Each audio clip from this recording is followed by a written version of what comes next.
straight into the roof of the net. Nice one. Straight down the middle. So a good performance from both teams here today. Hello, you're watching Firstpost. I'm Rupha Ramani. Let's get started.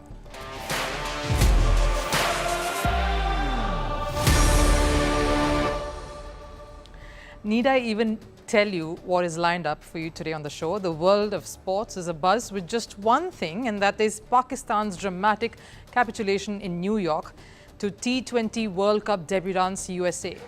Is Pakistan cricket team dealing with its biggest identity crisis since the time it came to be? Is Pakistan becoming Panistan? And what's the story behind USA's destructor-in-chief Saurabh Netravalkar? How did this Indian-born US-based engineer script the perfect revenge story? And is Jose Mourinho's entry into Turkish football the light at the end of the tunnel for this beleaguered, tarnished club? Is this a way for President Erdogan to get an image makeover? Stay on for all of that. But first, the headlines on Sports 360. Starting with cricket and the T20 World Cup, the International Cricket Council, or ICC, sent out a press release saying they regret the pitches in New York not being up to standard. It added that the ground staff are working on fixing this in time for the marquee clash between India and Pakistan on Sunday in Nassau. Uganda registered their first victory in the T20 World Cup. The debutants beat Papua New Guinea by 3 wickets. Uganda's Frank Nzabuga, the oldest player at the tournament, ended up with the best figures in the game, 2 for 4, as PNG were bowled out for 77. Over in tennis and the French Open, Iga Swiatek continued her dominance over Coco Gauff to reach the French Open final. Swiatek beat Gauff in straight sets, 6-2, 6-4. With this, she moves one step closer to a third French Open title. Swiatek will face Jasmine Paolini in Saturday's final. Over in the men's doubles at the French Open as well, India's Rohan Bopanna and his Australian partner Matthew Ebden crashed out of the semi-finals at the event. The duo lost to Italy's Simone Bolelli and Andrea Vavasori, 5-7, 6-2, 2-6. And in Formula One, Lewis Hamilton has questioned FIA's new plan. FIA plans to make the cars smaller, nimbler and more environmental friendly from 2026. Hamilton spoke to drivers who'd driven the cars on the simulator and feels the cars were pretty slow.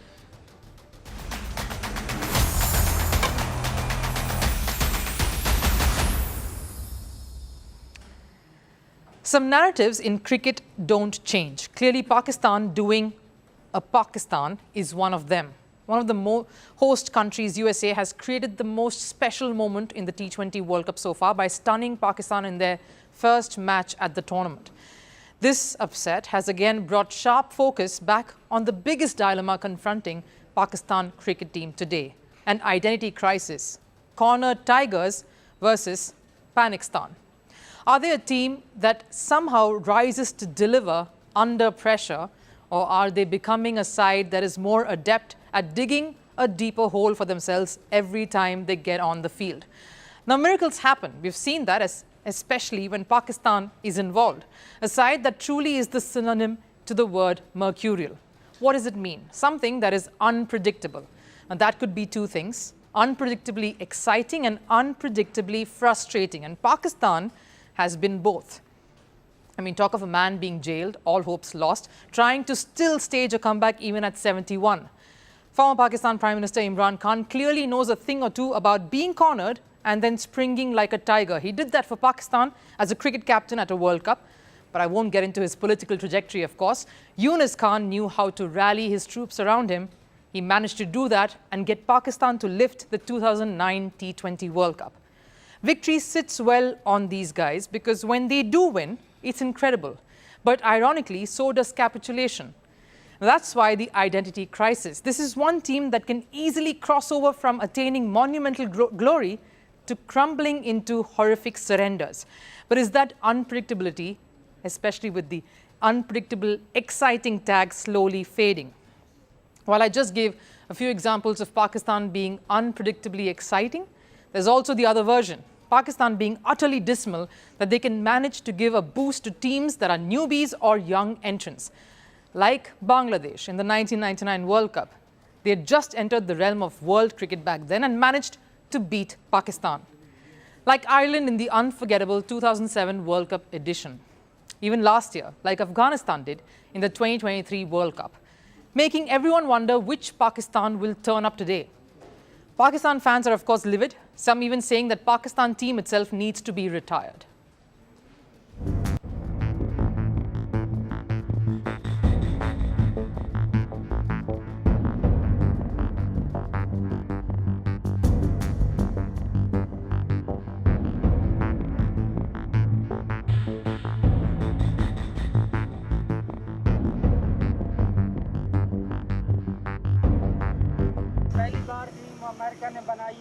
America has formed its cricket team for the first time, and it was our first match with them. Despite the fact that they were inexperienced, we lost the game.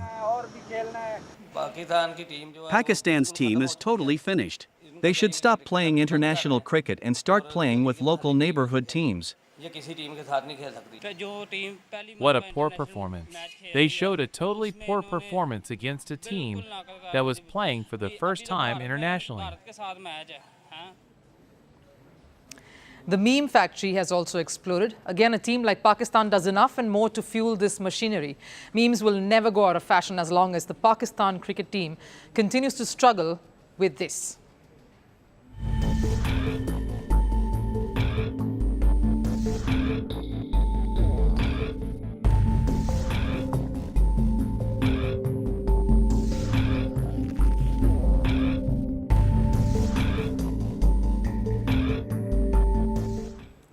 Some unbelievably hilarious ones there. And here's another one. Take this picture, for instance. Babar Azam posted this a day before their opening game against USA.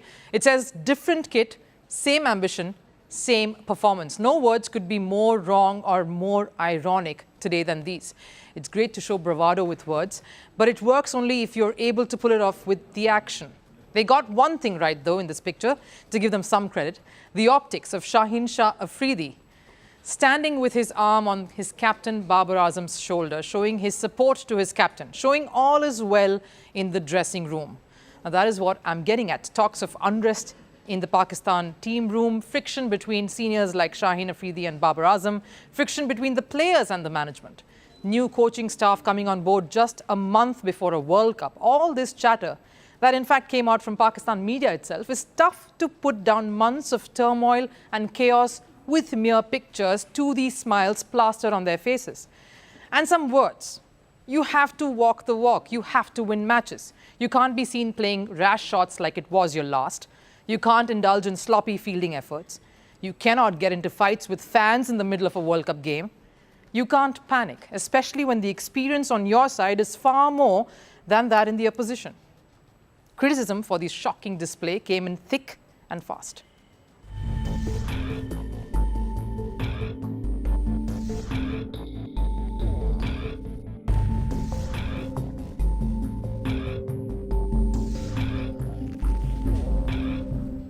A lot of former cricketers there really showing their anger. But what's made a lot of these critiques even more severe was Babar Azam's post-match press conference.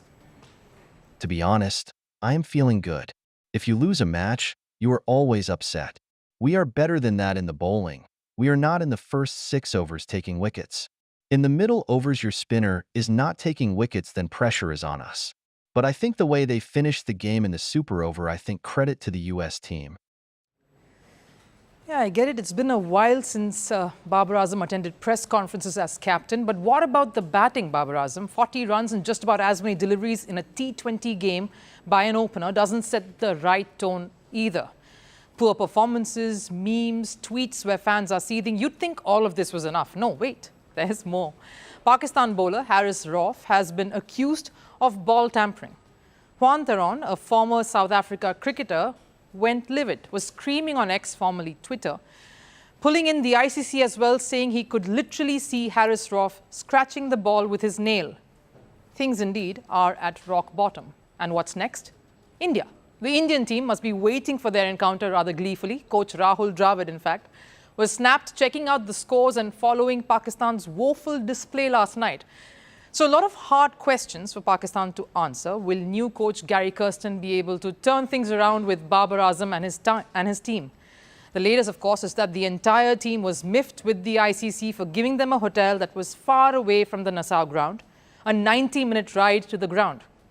The PCB chief, Naqvi, reportedly intervened and spoke to the ICC to change their hotel. They're now 5 minutes away from the ground, but only a change in hotel isn't enough. This Pakistan side needs an overhaul in attitude and aptitude, because that match against India this weekend is now a must-win to stay alive in the race for the Super 8s.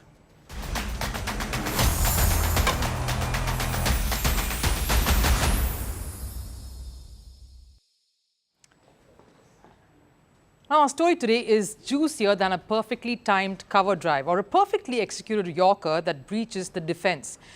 It's about an Indian origin engineer who was instrumental in USA beating Pakistan at the T20 World Cup last night. Born in India, Saurabh Netravalkar decided to drop his cricketing ambitions to pursue engineering instead. Not a story that is hard to believe. Indian cricketers are Ashwin, Anil Kumble, to name a couple, all engineers. But little did Netravalkar know that he would get a chance to play for the US at a T20 World Cup and help give his side a historic win. The best part? This Saurabh Netravalkar, who now works at the Oracle office in San Mateo, was once part of an India under-19 squad that lost to an under-19 Pakistan squad that had Babar Azam way back in the 2010 World Cup. They say revenge is a dish best served cold, and you never know when you'll get your chance to exact it. But when you do, you better be prepared. Here's the story of Saurabh Netravalkar.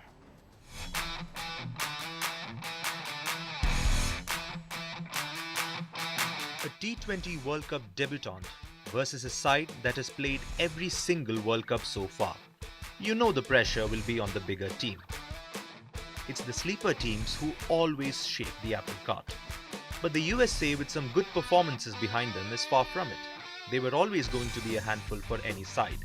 And unlike Pakistan, the sport is not popular in their country. But when has cricket ever been predictable? The determination, passion and the resilience of the United States overpowered Pakistan's seasoned campaigners. The scores were tied at 159 runs at the end of 20 overs, and we were down to the second super over of the tournament. Saurabh Netravalkar, cool as a cucumber, steps up to the plate, or should I say the bowling crease, with 18 runs to defend. And what does he do? Manages to concede just 13, and the USA pulls off one of the greatest upsets in cricketing history. It wasn't just the super over that Netravalkar shone in. Even during Pakistan's batting, he bowled well with the new ball and picked up 2 wickets by giving away only 18 runs in his 4 overs. So who is this new United States hero? Netravalkar may have been making his T20 World Cup debut with the US, but he is not a newcomer to cricket. The 32-year-old pacer always treated cricket as his first love. Netravalkar was born in the Indian city of Mumbai. The pacer played his domestic cricket for Mumbai, and he played alongside Indian cricketers like KL Rahul, Mayank Agarwal, Harshal Patel, Jaydev Unadkat and Sandeep Sharma. He doesn't just have domestic cricket on his portfolio. He represented India in the 2010 Under-19 World Cup. India faced defeat at the hands of Pakistan in the quarter-final, a Pakistan side that the current captain Babar Azam was a part of. Netravalkar was exacting a revenge he never expected, but another country against Pakistan 14 years later. Back in 2013, his life took a very different path. Fewer opportunities in Indian cricket meant Netravalkar decided to switch tracks. He went on to graduate with an engineer's degree, but still harbored the cricket dream. He had to pay his bills though, right? So he founded a software company and, not surprisingly, developed an app related to cricket. In 2015, Netravalkar migrated to the US to work for a software company named Oracle, and he continued his struggle to balance between his passion cricket and his profession coding. So much so that when the call came up for the US national cricket side for the T20 World Cup game, he diligently took leave from Oracle. At least, that's what Oracle's portal says. He's out of office until the 17th of June. Until the 17th of June, the last day of the group stage matches in the T20 World Cup. Says a lot, 0 expectations, but they're playing like a team that is hungry to win. A casual leave to play for the US in a World Cup has resulted in him and his teammates registering the biggest upset in the tournament so far. And if you think that's all there is to know of Netravalkar, hold on, because there's more. He's not your average cricketer moonlighting as a software engineer. Netravalkar is a man of many talents. When he's not busy coding or playing cricket, he indulges in some music. The 32-year-old plays a ukulele. Is there anything Netravalkar cannot do? Clearly, we haven't heard the last of him. With 2 wins in 2 matches for the United States, they are clearly giving America more reasons to cheer them on. A country that idolized basketball, baseball and American football stars are now getting behind this bunch, and Netravalkar is one of them, leading the charge. The traffic lights at WTC, the World Trade Center, was paused when the last ball was being bowled. The entire city had come to a literal standstill before erupting in wild celebrations. The USA is on the cusp of making their T20 World Cup debut a magical one. If Pakistan fumbles again, a Super 8 slot beckons. Just one problem though, we might have to extend that leave post the 17th of June. Representing the US in the Super 8 of a World Cup, that should be good enough reason for Oracle to extend this leave.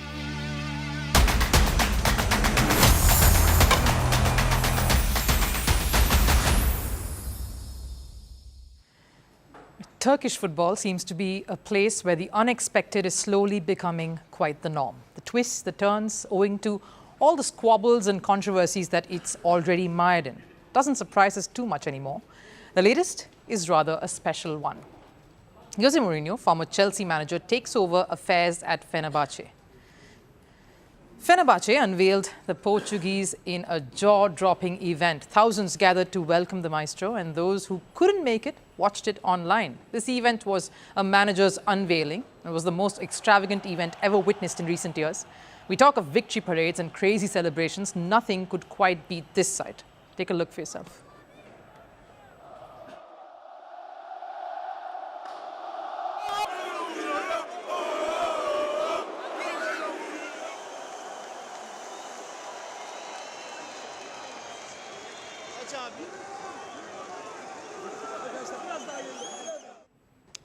It was like a festival inside the stadium. This was not a star footballer, not even a player. A manager got a reception like none other. No wonder he is the special one. But why not? The man is known for his tactical prowess, fiery touchline antics, and that's just on the field. His swagger and tartness has a separate fan club.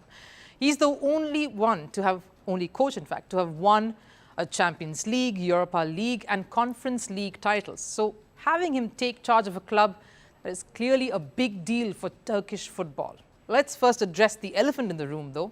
Turkish football's laundry list of woes and tardy episodes in this lackluster recent past. From players brawling on the pitch with fans, to a club president knocking out a referee, to a cup finals being abandoned faster than a sinking ship because one team walked out. And then, of course, pitch invasions by rowdy fans. The Turkish league leaves a trail of very colourful yet disastrous instances that have tarnished the image of Turkey as a footballing nation. And in the centre of a few of these controversies is Mourinho's new club, Fenerbahce. So the question is, can Mourinho, with his track record of turning mere clubs into titans, be the saviour Turkish football is so desperately seeking? I coming to work for the Turkish Super League, but fundamentally I come to work to Fenerbahce. So my wish is that Turkish football improves at every level. My wish is that Turkish Super League is getting better all the time. But if I have to stand and if I have to raise my voice to defend Fenerbahce, I will not think twice. Now, Mourinho's promise to make the Turkish league more popular, give it a makeover and make it more competitive is all like music to the ears of fans craving for some stability here. And he has the resume too: multiple league titles, Champions League triumphs, and a knack for turning underdogs into world beaters. But is it wishful thinking? After all, Turkish football's reputation has taken more knocks than a punching bag in the training room. The Turkish Super League is one of the most unpredictable leagues. So what happens when an unpredictable force meets an immovable object? The immovable object being Mourinho, because he is a manager known for his own ways. Take Paul Pogba, for example. Mourinho never paid any heed to Pogba's attitude or tantrums at Manchester United. If Mourinho wanted something, he made sure he got it. But will that style work here? Because in Turkey, it's not just the players that he has to manage. He'll have to navigate the political world that is intertwined with the football here. So what's the politics at play at Fenerbahce and the Turkish league? In Türkiye, politics is President Erdogan, and the current president is a long-time supporter of Fenerbahce. Now, while it is common for political top brass to support a club like French President Emmanuel Macron and PSG, or UK Prime Minister Rishi Sunak and Southampton FC, Erdogan isn't just a supporter like the other two leaders, though. A cheerleader from the sidelines, no. His consistent involvement with the club is deep-rooted and has often raised eyebrows. Ever since Erdogan assumed a political role in 2003, he's been involved in a lot of the club matters too. In 2007, when Turkey and Syria were still seeing eye to eye and things were tolerable, Erdogan took Fenerbahce with him on an official visit to Syria, where the club played against the Syrian Al-Ittihad squad. And not just that, he was part of Fenerbahce's General Assembly in 2012, the same year he was the Prime Minister of the country then. That was also the year when Fenerbahce and other Turkish clubs were involved in a massive alleged match-fixing scandal. Erdogan backed the Turkish Football Federation's plea to clear the club of all charges. Safe to say, Fenerbahce fans and President Erdogan's relationship has been tenuous at best since then. Last year, the earthquake gave Fenerbahce fans more fuel to call for Erdogan's resignation. With so much acrimony, maybe Erdogan sees Mourinho as the special one, the olive branch who won't just guide Fenerbahce to glory, but also revive his own image and smooth things over. A move that could be the lifeline Erdogan and Fenerbahce have been looking for. Mourinho may have all the possible tricks up his sleeves. He may be a footballing genius, but this is different. He's entered a marriage of football and politics that's as combustible as it is captivating. But one thing's certain, with Mourinho at Fenerbahce's helm and Erdogan in the stands, Turkish football is in for one thrilling ride. Now, time for last serve. With less than 50 days to go for the Olympics, the excitement, of course, is gaining momentum in Paris. The Olympic rings were put up on the iconic Eiffel Tower ahead of the Games. Take a look.